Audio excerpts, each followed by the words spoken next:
Abra a tua Bíblia, livro de 1 Reis, capítulo 6, apenas um versículo. Nós vamos falar de um grande projeto hoje. 1 Reis 6, 7.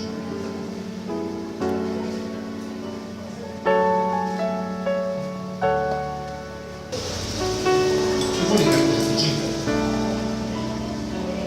porque essa versão que está aqui, ela seja melhor do que a que está na Bíblia. Na edificação do templo, vamos lá? Só foram usados brocos cortados e preparados nas pedreiras, para que assim, durante os trabalhos de construção, não se ouvisse o barulho dos martelos, dos machados ou qualquer outra ferramenta de artifício. Que Deus abençoe essa sua santa palavra. Esse texto é conhecido demais por vocês, sim ou não? Sim. Vocês conhecem bastante esse texto. Esse texto é o início de um dos maiores projetos de Deus, que foi a construção do templo. Começado lá ainda por meio do tabernáculo, aquela forma figurativa que nós temos hoje, o protótipo de Cristo. Depois, passada a Davi, a qual, segundo o próprio Deus que deu essa incumbência a ele, disse que ele não poderia fazer, dar as suas mãos, sujas de sangue, ficou então incumbida e iniciada por meio de quem? Salomão, teu filho. A obra, vocês conhecem muito bem, durou em torno de 6 a 8 anos, há um intervalo de tempo que acreditam em 7, mas precisamente não há uma data. Em 6 a 8 anos durou essa construção. E essa construção, dentre as muitas peculiaridades, ela vem falar de uma coisa interessante. Ela foi uma construção cujas rochas, elas vinham cortadas para a edificação. Queridos, se vocês não sabem, eu trabalho com pedra. Interessante que quem trabalha com pedra não é pedreiro, ok? Eu não sei por que o nome, mas quem trabalha com pedra oficialmente é chamado de pecuador. Então, o pedreiro, ele é o pedreiro que faz casa. Quem trabalha com pedra, o nome dessa profissão é pecuador, de picuar, né? Eu prefiro pedreiro. É mais fácil. E eu trabalho com mármore, eu trabalho com granito, eu trabalho com pedras das mais diversas, de todos os tipos, de pedra ferro, pedra granito, lajotim, iracema, pedra madeira, pedra pau, pedra pônei, enfim, são diversas pedras que a gente trabalha. A minha especialidade em particular é mármore e granito. E vocês não têm ideia do que é tirar uma rocha de granito, vocês não têm ideia do que é entalhar uma rocha de granito. Esse granito que vocês veem nas portas das suas casas, das soleiras, vocês não têm ideia do processo que ele passa para chegar à confecção, à decoração da tua casa. Existem explosivos, dinamites, bombas são usadas para deslocar os brocos. Cada broco daquele ele leva 7 dias dentro de uma serra para tear. Uma serra com fios que serram 60 chapinhas daquela. Quando um broco daquele é deslocado, 60 praquinhas são cortadas, todas milimetricamente medidas. Depois eles vão para o sistema de polimento. E aquele polimento ele passa ali 3 a 4 horas com discos de aproximadamente 400 a 500 quilos cada um, comprimido contra ela, rodando, polindo com uma areia muito fina para ela ser lustrada. Depois ela entra no processo de enceramento. Enfim, é um processo árduo.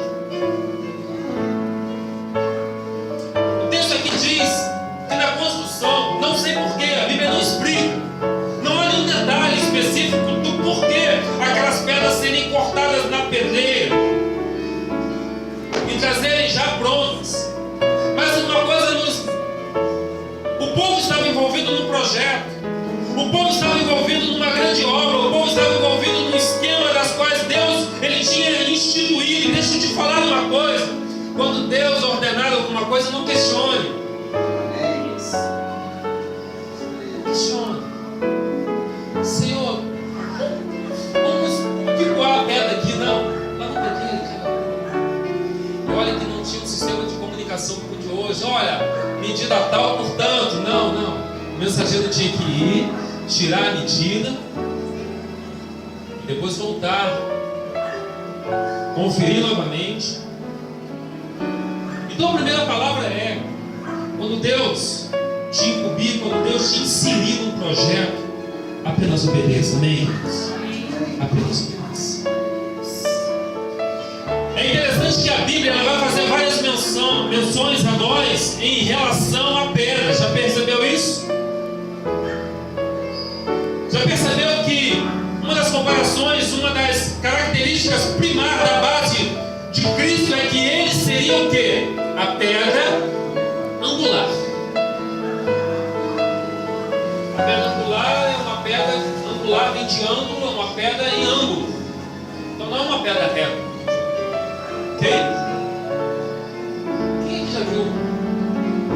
Onde eu morava em Jacuíba, em Cachoeira de Macacu, tinha uma casa, um sítio chamado Casa de Pedra. E aquela casa, muitas pessoas iam visitar, porque aquela casa, do início ao fim, ela era toda formada de pedra. E era interessante porque as portas elas eram marcadas e as janelas, porque não tinha vigas retas, e elas eram arcadas.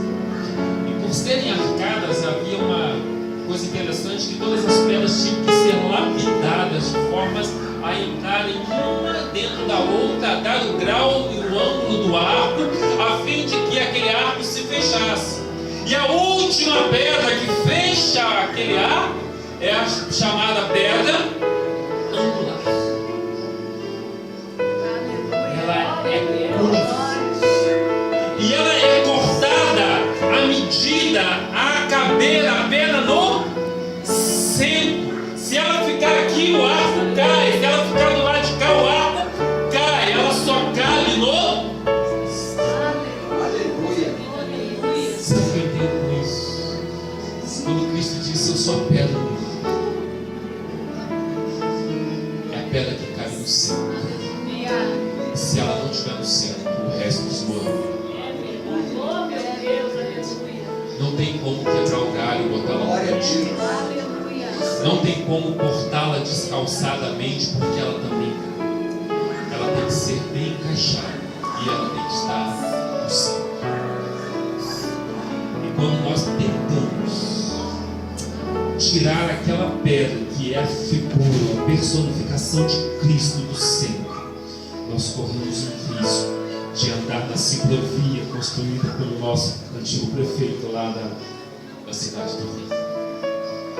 E a ponto de você ouvir de um engenheiro, um homem que consultou engenharia oceanográfica para fazer aquela obra, de dizer: não sabia que essa, olha a desculpa de um engenheiro-chefe de uma obra de tamanho desse, não sabia que aquelas ondas poderiam empurrar tamanho peso. Porque ele não conhece a força do nosso Deus. Então a primeira coisa que eu entendo, a primeira utilização da palavra pedra é que Cristo ele se fez a pedra angular. Então Cristo ele é o centro. Não tire Jesus do centro dos seus projetos, igrejas. Não tire Cristo do centro das suas vontades. Não tire Cristo do centro da tua vida, do centro da tua família, do centro dos teus negócios, do centro da tua vida. A Bíblia também diz que agora não mais Cristo, mas ele diz que nós somos como pedras vivas. Interessante. Pedra viva o quê? Pedra que corre, pedra que anda, pedra que fala. Eu trabalho com pedras. E às vezes nós temos uma ferramenta muito comum que nós usamos, chamada martelo de picoeiro. O martelo de picoeiro serve para picoar, para escavar.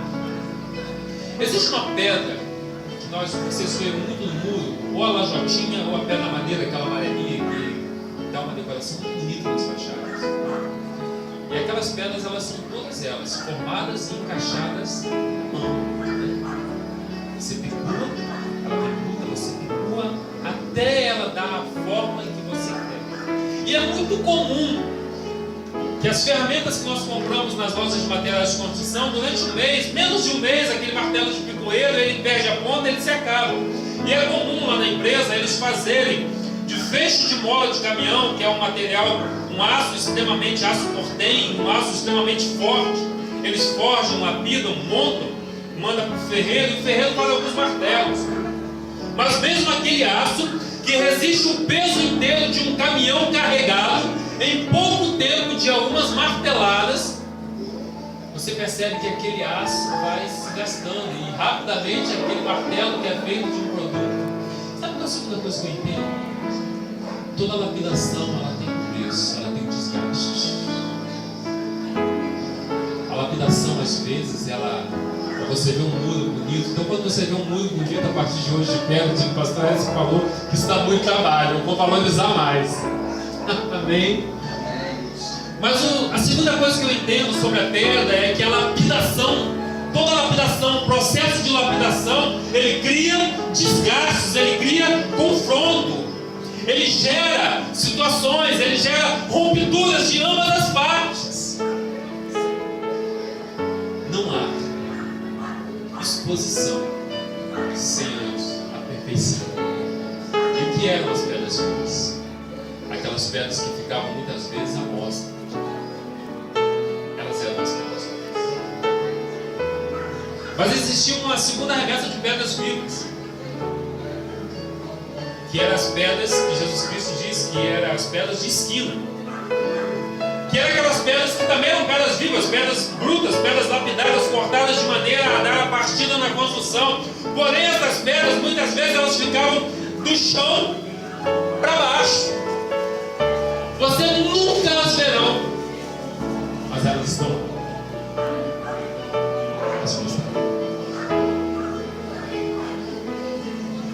Eu costumo dizer sempre na igreja, quando eu vou orar por alguém, eu costumo carinhosamente dizer: eu não quero orar por você.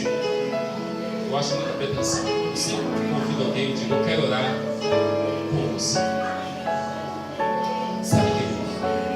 O fato de eu estar aqui hoje, porque eu sou um pastor, porque tem um pregador. Eu sou isso. Mas assim como tem que ter um pregador, assim como tem que ter os teus apóstolos, os pastores, os ministros, os diáconos, vai ter também aquela pedra viva que muitas vezes vão estar enterrada, que são aquelas pedras que representam os joelhos, que estão dobradas, sustentando toda esta estrutura, sustentando os apóstolos, sustentando os pastores, sustentando as famílias, sustentando as igrejas. Talvez essas pessoas nunca farão uma oração neste microfone, mas o que elas sustentam sobre as suas vidas é a base para que o outro sucesso, quando fala sucesso aqui, vocês sabem o que eu quero dizer, bem? Não é um sucesso, para que o sucesso da obra de Cristo aconteça. Algumas pessoas talvez nunca sejam ouvidas, comentadas sobre elas, ou presentes visivelmente num dos nossos ambientes de culto. Mas elas estão são pedras vivas, pedras de sustento, pedras de sustentamento, pedras de paz, pedras de apoio, pedras de amparo. Diz o texto também que, olha que interessante, edificaram a casa com pedras preparadas como as que traziam. Sabe o que me chama a atenção aqui também, queridos? É que aquelas pedras, elas tinham que ser medidas milimetricamente. E quando os picuadores cortavam aquelas pedras dentro da medida que era, elas vinham. Só que muitas vezes, por não terem um material como nós temos hoje de corte, um material moderno como nós temos, elas vinham fora de medida, elas vinham fora de ângulo, fora de grau, elas vinham com algumas pequenas deformações. Sabe o que acontecia com essas pedras, pastor? Só tinha duas maneiras, só tinha dois jeitos com essas pedras. Porque a história diz que martelo não podia bater nelas ali naquele lugar. Só havia duas maneiras: ou elas voltavam para a pedreira para ser polida, ou ela era deixada. Quando você não se encaixa naquilo que Deus está fazendo, você é colocado de lado. Já percebeu isso? Quando você não se encaixa. Ou você volta para ser lapidado, ou você está fora. E o processo de lapidação, eu sei que no início, né? O processo de lapidação, ele é doloroso. Requer desgaste. Já expliquei da ferramenta, né? Requer atrito, requer desgaste.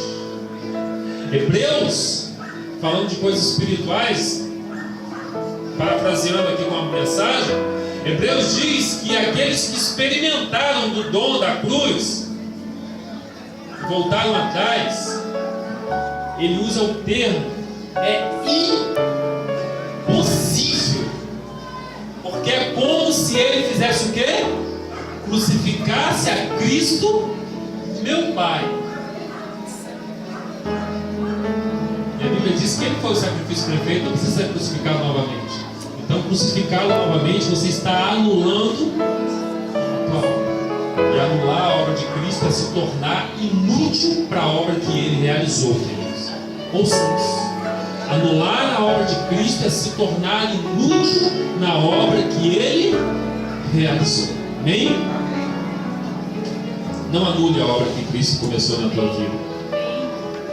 E diz: ou as pedras, ou elas são bem encaixadas, ou elas são deixadas de lado. Ou elas são bem encaixadas, ou elas voltam para a lapidação. E esse processo, acredite, queridos, é árduo. Porque você vai depender da predisposição de pessoas para te carregar, para te levar novamente. E eu vou te falar uma coisa: faça como Davi, né? É melhor estar na dispensação, nas mãos da vontade de Deus, porque grande é a tua misericórdia. Amém, irmãos? Se tiver que cair na mão de alguém, se tiver que se derramar diante de alguém, se tiver que se expor a alguém, que seja diante da glória de Deus. Senão estamos fritos. Diz mais: de maneira que nem os martelos, nem o machado, nem nenhum outro instrumento de ferro se ouvia na construção daquela obra. Nós vamos agora partir para o segundo projeto. Sabe o que eu entendo aqui com isso, queridos? Eu acho que essa obra da qual Deus incumbiu Salomão, das quais nós hoje estamos falando aqui, eu estou usando essa obra apenas como um protótipo para entendermos daquilo que Deus ele tem continuidade de fazer nas nossas vidas, neste tempo, por meio das nossas famílias, por meio das nossas igrejas. É que grandes obras se concretizaram em meio a grandes silêncios. Aleluia. Barulhos não é sinal de grandes projetos.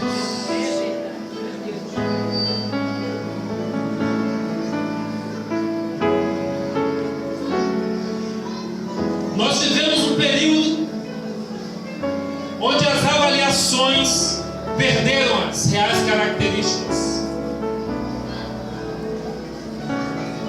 Esse segundo período do texto, a parte B, vem falar de silêncio.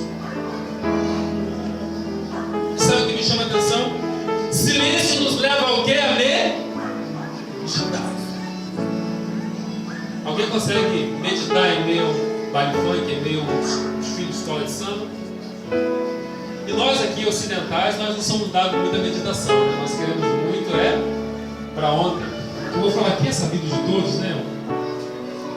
O jovem judeu, ele é alfabetizado. Qual é o material de alfabetização? O jovem islã, ele é alfabetizado com qual material? Não, o islã.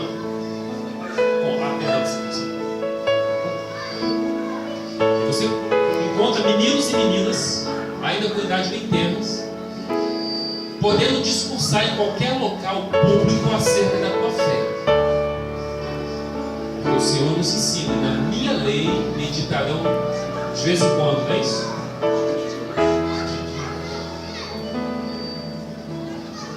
O Senhor não está dizendo que você teria que ler a palavra dele dia e noite. Não. Você leria e nela você meditaria de dia e de noite. Augusto Cury vai dizer que o conhecimento é a coceirinha na mente, né? coceirinha na mente. Aqui encosta e você preciso. Você quer purpurina mesmo? Deixa eu ver. É purpurinazinho? Não, não é. A curiosidade me leva à investigação, e a investigação me leva a descobertas. Eu conheço de Deus o quanto eu conheço. Porque não basta apenas o conhecer, mas eu preciso prosseguir em conhecimento. Amém? O silêncio gera meditação, a meditação gera análise crítica. E esta análise me leva, me desperta a conhecer. Você conhece bem o teu Deus? Se você não conhece bem o Deus que você serve, você nunca conhecerá aquilo que Ele está fazendo. Amém, igreja? A palavra fé está ligada diretamente a conhecer. A raiz da palavra fé está ligada a conhecer. Hoje nós substituímos fé por milagres, por recompensas, por bênçãos e por tantas outras coisas. Quando o que a base da palavra fé cobra de nós é conhecer. Eu só confio em o que eu conheço. Você pode receber 1 milhão de coisas por meio da fé, mas você só vai depositar fé em que ou em quem você conhece. De fato, a palavra fé, a palavra sustento, a palavra conhecimento, ela se dá à medida que você conhece aquele a quem você exerce a fé, aquele a quem você deposita. E não existe nenhum outro, não existe nenhuma outra maneira de conhecermos a Deus e dedicarmos a nossa fé a Ele, a nossa confiança nele, se nós não os conhecermos. E o conhecimento de Deus, ele se dá só por meio de uma maneira. Você pode subir monte todos os dias, você se consagra. Você pode jejuar todos os dias, você se fortalece. Você pode fazer as suas criar o seu método de crescimento, seja ele de maneira qual for. Você vai alcançar crescimento, amadurecimento, fortalecimento espiritual. Mas só existe uma maneira de conhecer a Deus: pela revelação da sua só. Nem a tua oração te leva a conhecer a Deus. A tua oração, no máximo, te leva a você levar a Deus a conhecer a tua necessidade. Mas Ele não se revela por meio da tua oração. A revelação é você se abrir para Deus. E Deus se abre para você quando você abre para Ele. Amém? E por último, diz que não havia barulhos. Não havia barulhos por quê? Não sei por quê, pastor. Se souber, por favor, me digam, porque até hoje eu nunca conheci. Já li livros, já li sobre esse artigo, já fui ver Bíblias comentadas, já fui ler versículo por versículo comentado. Nunca vi algo consistente para declarar o porquê de não lapidarem as pedras ali e trazerem forjadas na pedreira. Tudo que eu estou falando aqui são meras ilustrações, ok? Mas uma coisa que me chama a atenção nesse último período é que nós estamos falando de um período em que os judeus, os hebreus aqui, o povo hebreu, eles ainda estavam bem próximos, com muito ranço de um povo das quais eles foram catequizados. Quem? Os egípcios. E interessante que lá na cultura egípcia as obras eram feitas de quê? Faia e barro. Observe que o povo egípcio, as suas construções eram de faia ou palha, né? E barro. Mas é interessante, mesmo Deus sabendo que este povo aqui ainda carregava este resquício, ainda tinha talvez de cultura para cultura a passagem do conhecimento oral acerca desse artifício. Mesmo assim, Jeová, ele reivindica para si uma obra que não fosse de barro de palha, mas uma obra que fosse de Egito aponta para barro, mas Israel aponta para terra. porque é eterno. Glória a Deus. Vocês estão entendendo, queridos? Pastor, era tão fácil fazer de barro. Muito mais fácil, pastor. Pega o barro, a massa, bota no forno assim para secar rápido. Música. Mas espera. Sabe o que eu entendo com isso? Eu queria terminar com essa palavra. 7 anos. 7 anos, apóstolo. 7 aponta para a perfeição. 7 aponta para a totalidade. 7 aponta para o número de Deus. E eu entendo que Deus, nesses dias, Ele tem caminhado para um tempo de aperfeiçoamento do seu povo. Eu acho que todo esse movimento que temos passado, todos esses valores invertidos, não se valoriza mais o ser e sim ter, não se valoriza mais a essência e sim quantos. Não se pergunta mais hoje como é a tua igreja, mas quando os pastores se reúnem, a pergunta é: quantos tem na sua igreja? E diga-me quantos você tem, que eu te digo quanto tu tem de unção. Como se número representasse unção. Se número fosse sinal de unção, o Wesley Safadão era o cara mais ungido do Brasil hoje, que é o cara que mais arrasta multidão nos seus shows.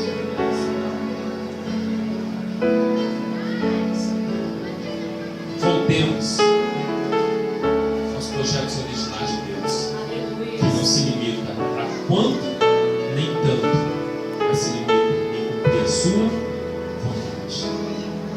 E família faz parte desse projeto de Deus. Eu creio que o Senhor vai tratar no Brasil de forma muito dura e severa. Eu tenho andado comigo nesses dias. Eu tenho andado comigo esses dias. Eu não consigo ver, eu abri essa mensagem dizendo isso, não quero ser micaísta, mas eu não consigo ver esse avivamento que alguns batem no peito e que dizem que está acontecendo. Nós vemos focos de movimento em alguns lugares, alguém se dando bem aqui, outros se dando bem. Mas avivamento, a Bíblia não fala de nenhum avivamento.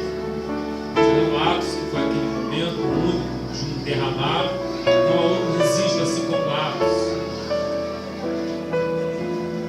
Alguns avivamentos históricos, já na nossa era, eles foram acompanhados de algumas atitudes, e uma das maiores atitudes não foram, eu vi aí esses dias, eu gosto dele, eu gosto de ler o que ele escreve, um cara para mim, um dos caras mais inteligentes lá em Porto, apesar de eu não caminhar muito no teor do que ele perdoe, ok? Eu gosto do que ele escreve, mas eu não embarco.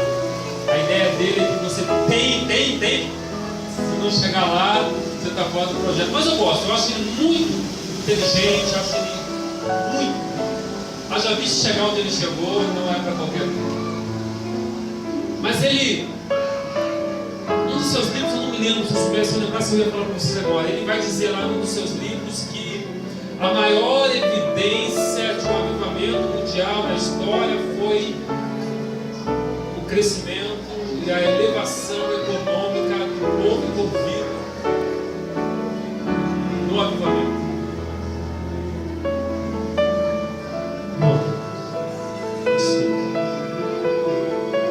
O avivamento ele traz estabilidade, sim, porque quando Deus governa, o povo se.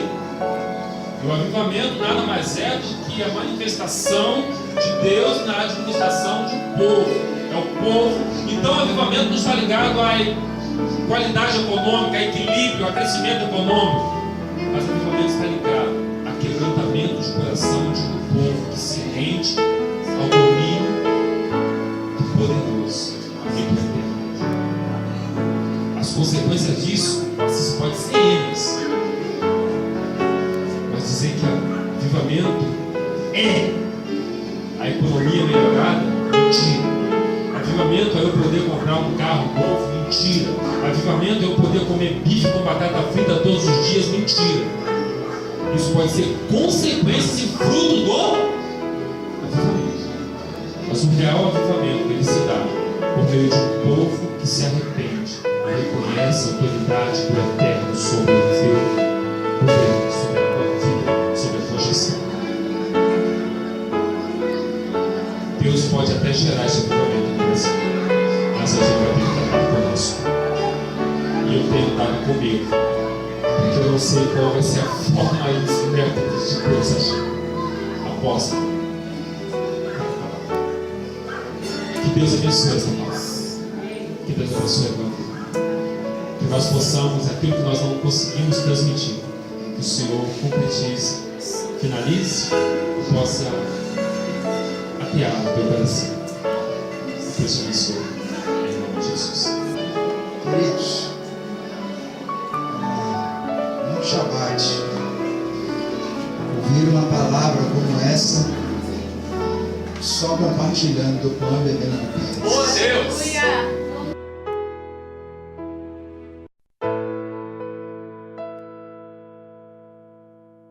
Como Yeshua fez com os discípulos, vamos comer, vamos beber.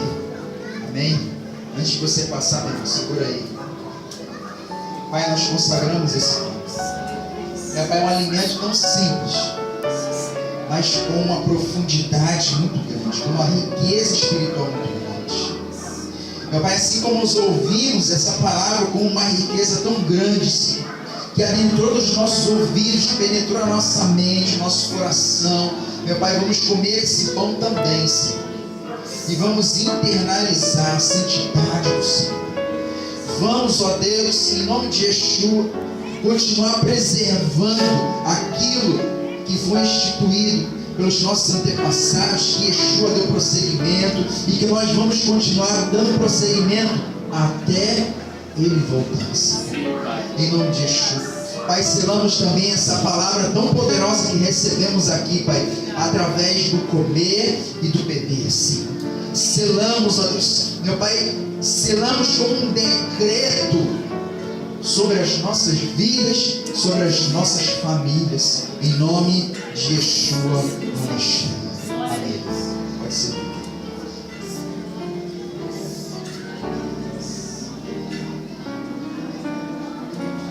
Pega do pão. E à medida que você for pegando o pão, conforme ele está sendo compartilhado, fique de pé.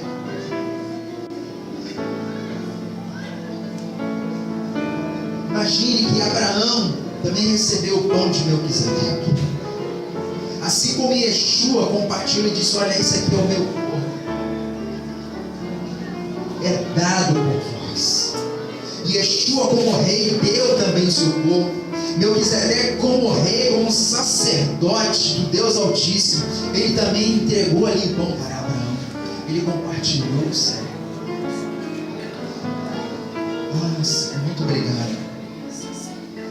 Porque para esse pão, a partir do momento que ele é consagrado, ele não vem mais de uma padaria. Não é um simples produto de um padeiro, mas ele passa a ser um alimento riquíssimo do nosso grande mestre, Yeshua. Como foi citado aqui, a pedra angular.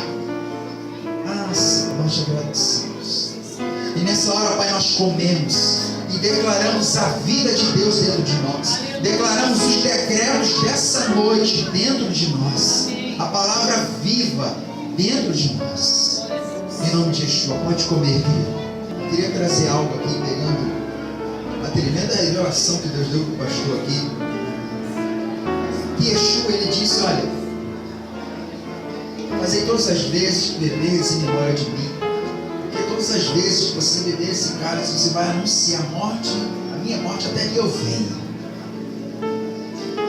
E o interessante é que quando ele voltar, quando nós bebemos, pastor, esse cálice, anunciamos a volta dele, vamos anunciar também um templo que vai descer, uma nova Jerusalém que vai descer.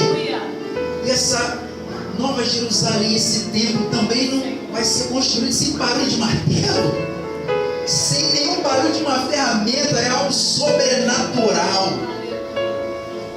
Vamos anunciar a vinda dessa cidade com pedras perfeitas,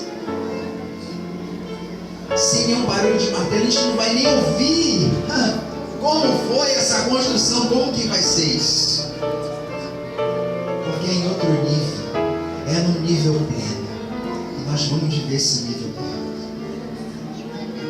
Então, Pai, nós nessa noite anunciamos a volta do nosso mestre, a volta do nosso amado. Anunciamos, ó Deus, um novo tempo nas nossas vidas, onde não ouviremos o barulho nem de martelo, nem de uma outra ferramenta. Mas vamos ouvir o coral, vamos ouvir a multidão, Senhor, louvando. Vamos ouvir a multidão entrando na cidade santa, dizendo: Hosana ao filho de Davi. Aleluia! Somente esse som que vamos ouvir, Senhor. E meu Pai, bebemos esse cálice nessa hora também, internalizando essa realidade, porque nós estaremos lá, fazendo parte desse povo. Aleluia! Aleluia! E cantando também Hosana ao filho de Davi. Obrigado, Senhor. Bendito e exaltado seja o filho de Davi. Bendito seja Yeshua HaMashiach. Bendito seja o Rei dos Reis, o Senhor dos Senhores, o Cordeiro de Deus que tira o pecado do mundo. Aleluia. É por ti, Senhor, que nós bebemos. Aleluia. Pode beber. Ame ao Senhor toda a terra e cantemos poder, majestade, louvores ao Rei. Montanhas se prostrem e rujam os mares ao som de teu nome. Alegre te louvo por teus grandes feitos. Firmado estarei, sempre te amarei. Aleluias. Incomparáveis são tuas promessas para mim. Vamos aplaudir o Senhor.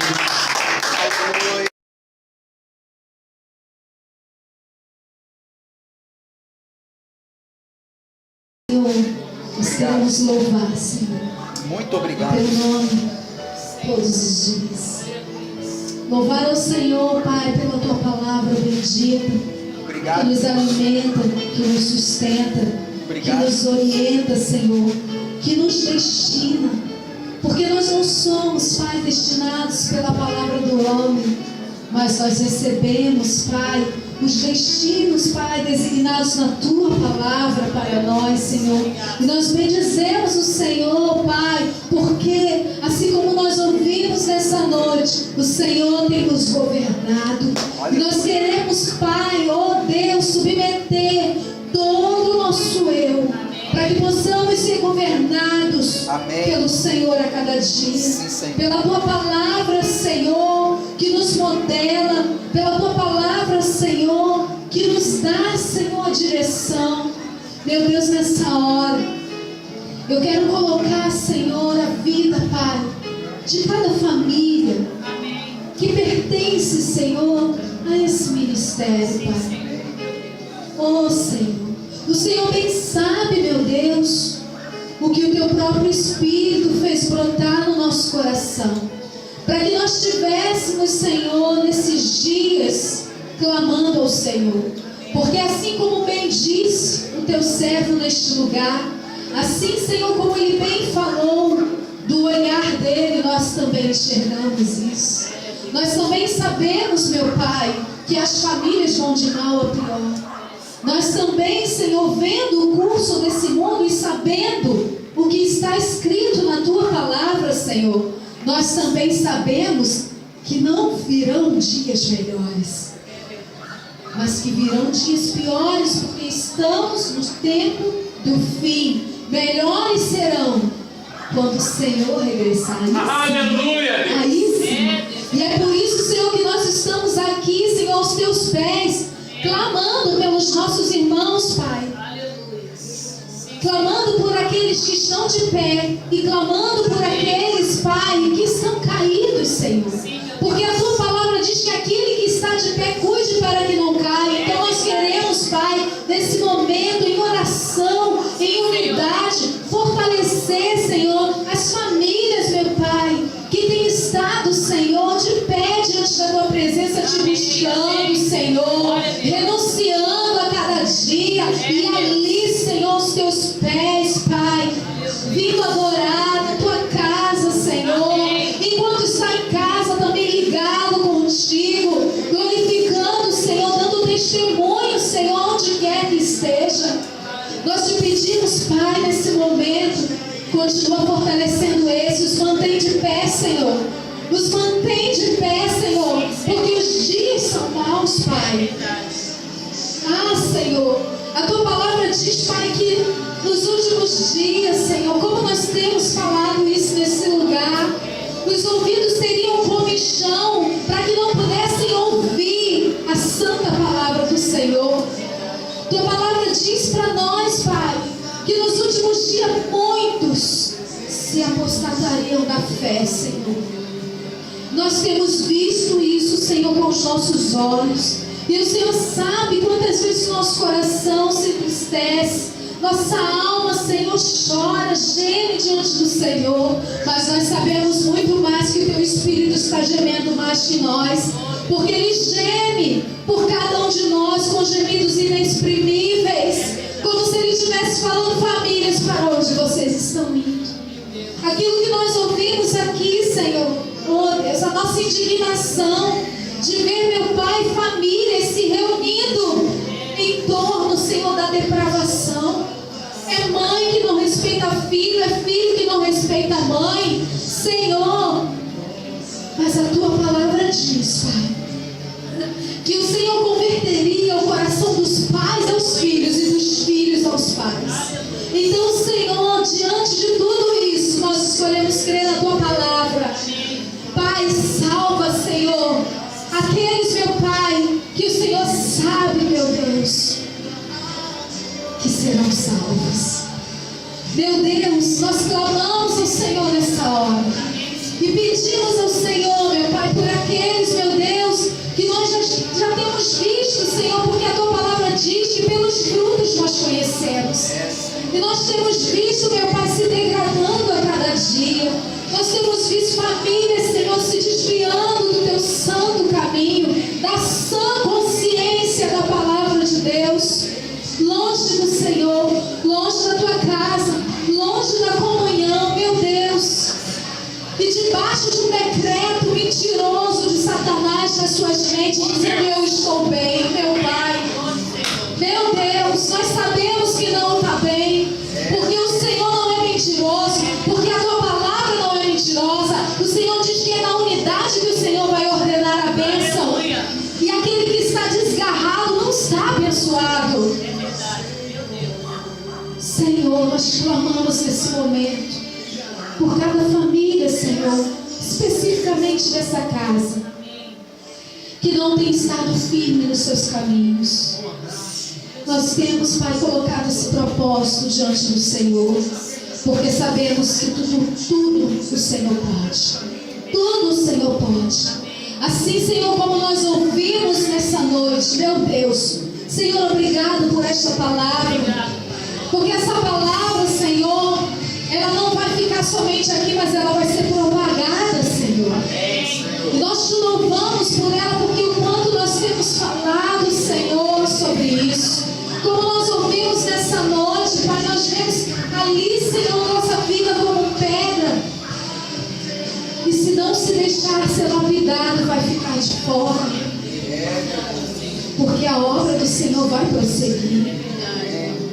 Nós queremos pedir, Senhor, por essas pedras Queremos te pedir, Senhor, que haja contrição, que haja arrependimento, que haja um retorno o quanto antes, Senhor, porque vai ficar de fora. Meu Pai, todas as vezes que nós temos te buscado nesse lugar, o Senhor tem trazido à nossa mente aquele grande banquete que o Senhor mesmo disse que no teu retorno aconteceria quando teu filho faria as bodas do cordeiro.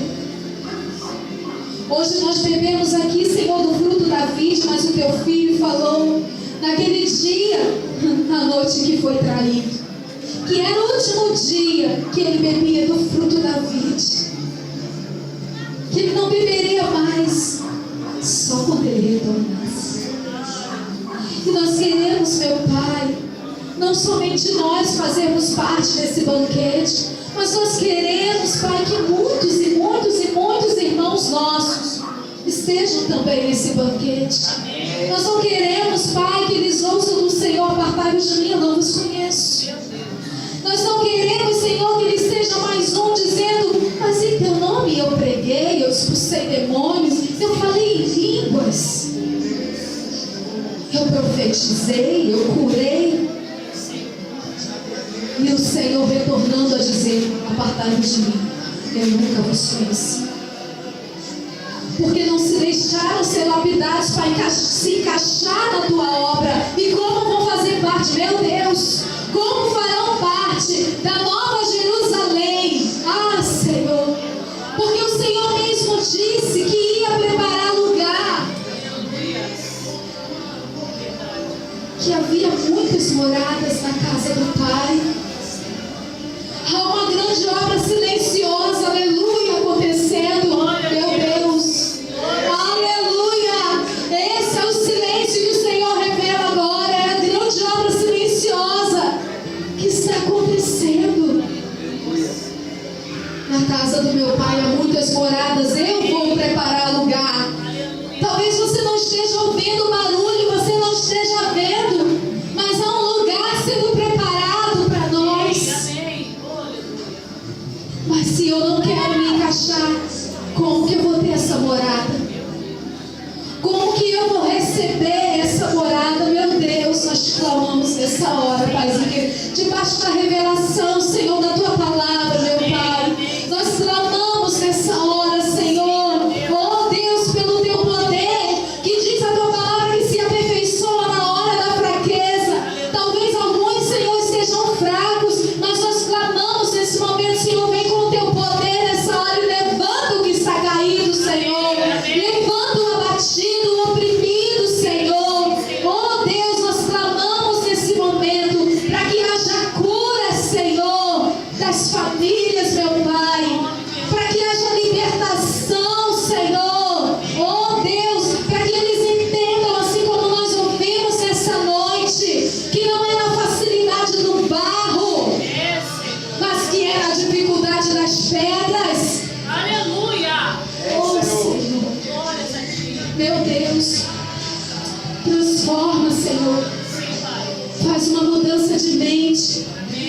Tira, Senhor, toda a cauterização da mente para o engano, meu Pai, para aquilo, Senhor, que não é pão, meu Deus, as preocupações com si mesmo, Senhor, os olhares, Senhor, para os seus próprios umbigos, meu Deus. Nós clamamos ao Senhor que sejam famílias, meu Pai, que tenham, Senhor, uma maior preocupação: servir ao Senhor. Assim como um dia o nosso irmão lá atrás, Josué, falou: vocês, eu não sei o que vocês vão fazer, vocês vão escolher, mas eu e a minha casa serviremos ao Senhor. Meu Deus, nós queremos lançar esse decreto sobre a vida dos nossos irmãos, sobre a vida daqueles, meu Pai, que nem mesmo estão aqui hoje, meu Deus. Oh Senhor, o entendimento, meu Pai, na mente, a inclinação, Senhor, do coração, meu Deus. Nós vemos tantas pessoas dizendo que se importam tanto com a família, mas que nível, Senhor, de importância é esse, porque se nós nos importássemos com a família, o primeiro lugar é depositar aos seus pés.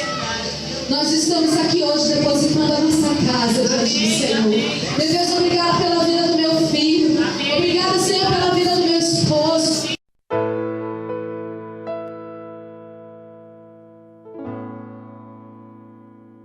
Você receber a sua bênção. Agora, quero agradecer mais uma vez ao pastor Edson, da bênção do Eterno de Israel. Lá de onde sai a lei do Senhor, Monte Sião, Jerusalém, esteja adentrando na sua casa, ampliando seu ministério, aumentando o nível de missão, aumentando o fogo, a experiência, enfim, que as ricas bênçãos de Jerusalém estejam sobre a tua tenda, pastor, em nome de Jesus. Amém. Estenda suas mãos, o Senhor te abençoe e te guarde. O Senhor faça resplandecer o rosto sobre ti e tenha misericórdia de ti. O Senhor sobre ti, igreja do Senhor, levante o seu rosto e te dê shalom, shalom, shalom. Amém. Deus te abençoe, tenha uma ótima noite na presença do Eterno. Quero decretar que você vai deitar em paz e logo vai pegar no sono e Ele vai conceder amanhã um dia abençoado na sua presença. Deus abençoe. Shabbat shalom. Amém.